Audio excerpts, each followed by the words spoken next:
So hey everyone, welcome back to another quick and very interesting tutorial. Where in this quick tutorial, I'm going to show you how you can find out the weather for any day in history. Now, in order to do it, all you need to do is to just simply open any of the browser you have, and here you have to search for wunderground com/history.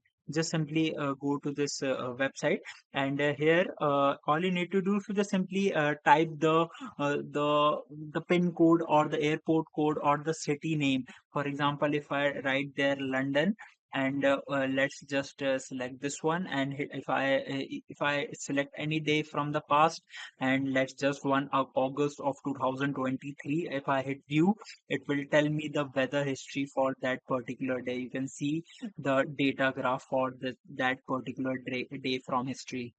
Alright, so that's it for this tutorial. I hope this video will be helpful for you. Make sure to hit the like button and subscribe button for more such helpful and interesting tutorials. See you in the next one. Take care.